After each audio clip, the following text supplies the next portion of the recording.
about to drop some undisputed truth on you guys. There is nothing stranger on this planet than seeing a wrestler do anything else but wrestle.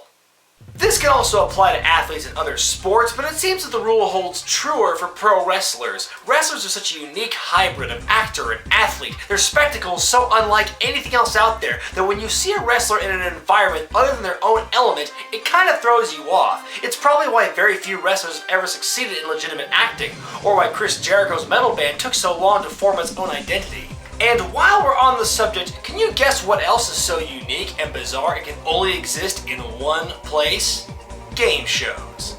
There's a reason that game shows have been one of the longest running forms of televised entertainment. The live crowd, the risk-reward ratio, the unpredictability of the contestants. It can make for a tremendous spectacle that anyone can get behind. Kinda like, you guessed it, pro wrestling.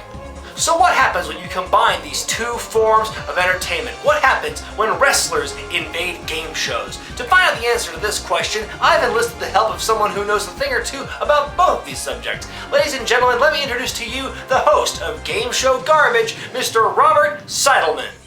Well, hello there, and thank you for having me on your show. So, Robert, why have wrestlers gone on to game shows? Well, more or less to get exposure, or just to enjoy themselves and hopefully win some nice prizes.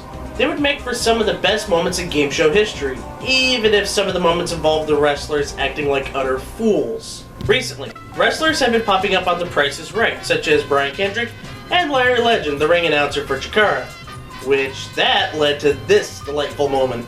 So let's say George and I were wrestling. Give us a little play-by-play. The announcer of The Price is Right, George!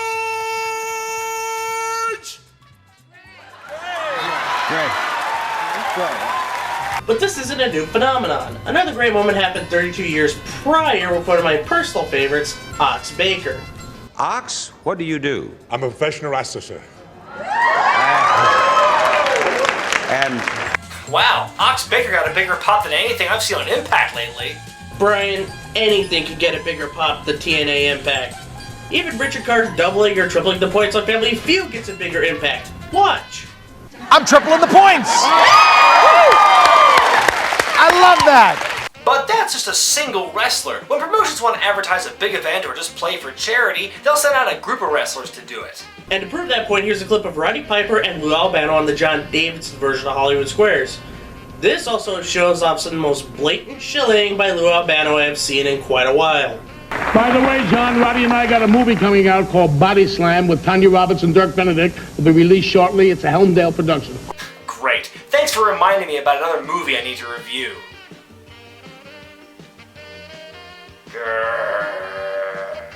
They seem to do a pretty good job on the show. I mean, they're getting the answers wrong, but the contestants are disagreeing with them and are getting the square. So it's all good, right?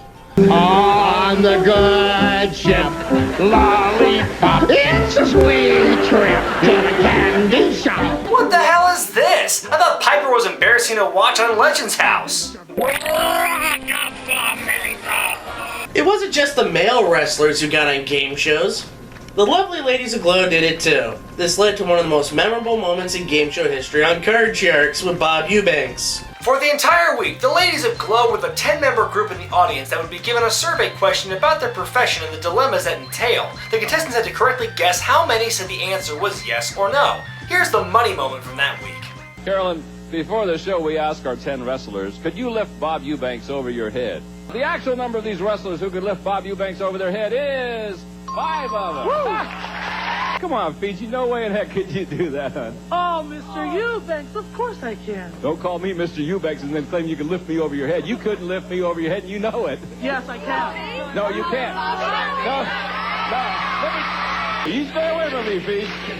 No, you stay away from me.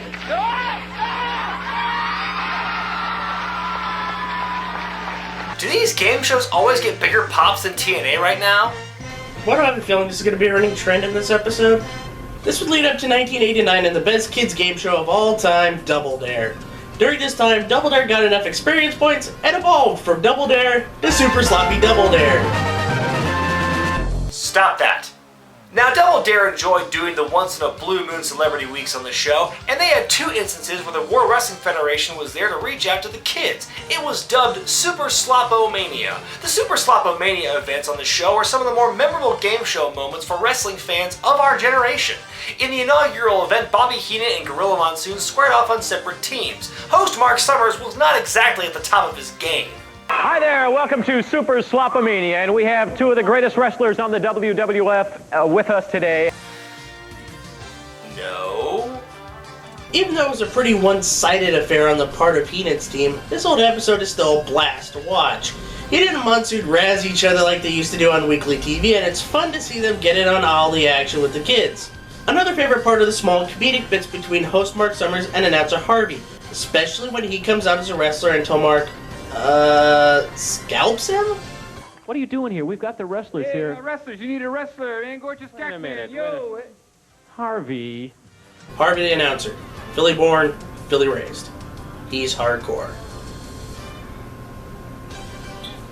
EC-Dub! EC-Dub! EC-Dub! And who doesn't love seeing all those physical challenges in the final obstacle course?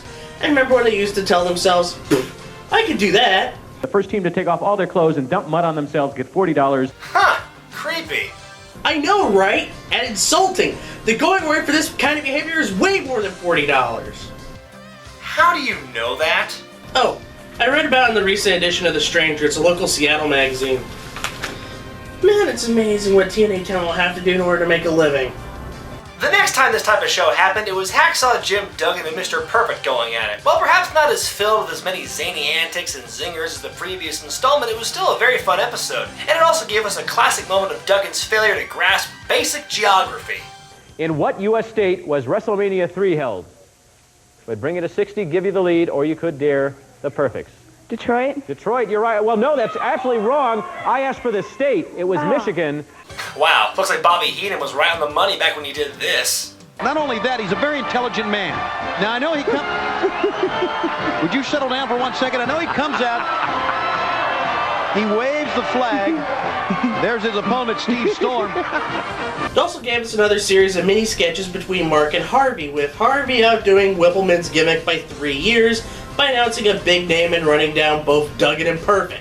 You're getting into promoting now, Harvey? Man, I got a wrestler for you guys. Unbelievable, man. Unbelievable. Well, maybe we'll check it out. Okay, Harvey. When it was time for the reveal, out came a kid from the audience and said in her best diva voice, Is Harvey really a good promoter? I want a new manager! Oh, what? Whoa! Let's hear it for the Slopmeister. I wonder whatever became of that girl. oh, she became the head writer of TNA, which explains why everything's a big mess right now. But since the early 90s, the show that wrestlers appeared on the most is Family Feud.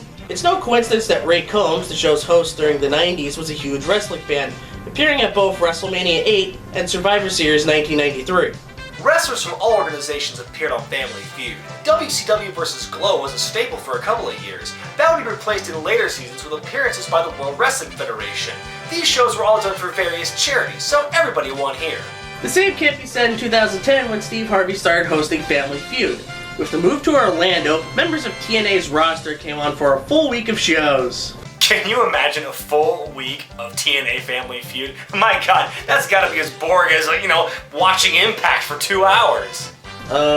Brian? Impact has been 2 hours ever since 2007. What? Man, no wonder those shows feel like they drag.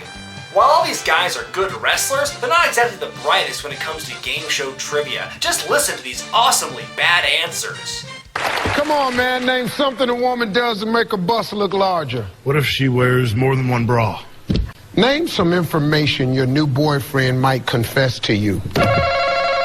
Mr. Anderson. The roster. How many...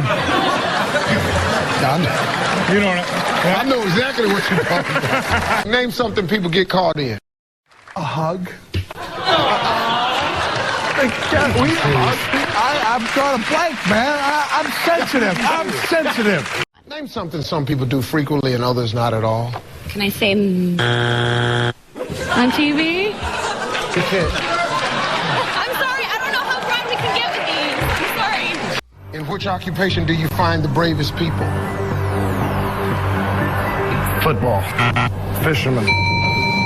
You don't want... Although they didn't win fast money, each team got $10,000 for the week, which is about $10,000 more than they got paid in TNA. And bingo! We have just reached our TNA joke quota! Remember The Weakest Link? The primetime game show that took the country by storm? Partly because it aesthetically ripped off Survivor's mentality and Millionaire's look, and partly because the host was a sassy, no-nonsense English woman. Whose brain didn't make it here today? In 2001, the WWF took advantage of the show's popularity, putting 8 of its most popular stars on the show during the height of the Alliance storyline. The less we talk about that awfulness, the better. I didn't watch a lot of this show when it was around, but was everyone as bad at answering these questions as the wrestlers here? What fast food company used the slogan, "You deserve a break today"? Kit Kat. McDonald's. What's the capital of Japan? Hong Kong. Tokyo. What movie starred Ellen Burstyn as the mother of a possessed girl? C. The Exorcist. The theme song of what TV show included the line, "A horse is a horse, of course, of course"? Captain Kangaroo. Mr. Ed. Sorry. Everyone had their share of dumb answers, but hands down the award for blinding incompetence goes to Booker T. Booker T. Bang. On the TV show Alice, Flo was known for saying, "Kiss my what?" But. Grits. Booker T. Bang. What October federal holiday celebrates the discovery of America?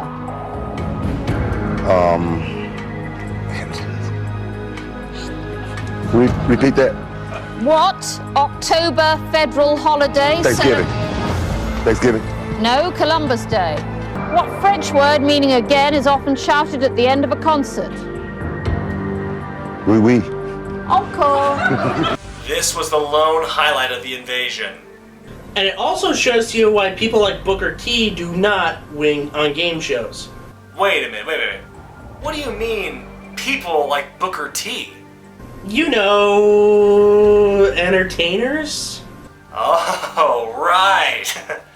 This is how WWE wanted you to react during that god-awful Triple H Booker T feud at WrestleMania 19. So, any other game shows you want to watch with me, Brian? Ugh, God no. For a genre of television that's all about being smart and active, watching this whole mess has made me feel dumber and weaker somehow. Kind of like watching TNA in 2014. But thanks for working alongside me this week, though. No problem. And on that note, this is Robert Seidelman for Game Show Garbage. And I'm Brian Zane from Wrestling with Regret. I'll see you next time.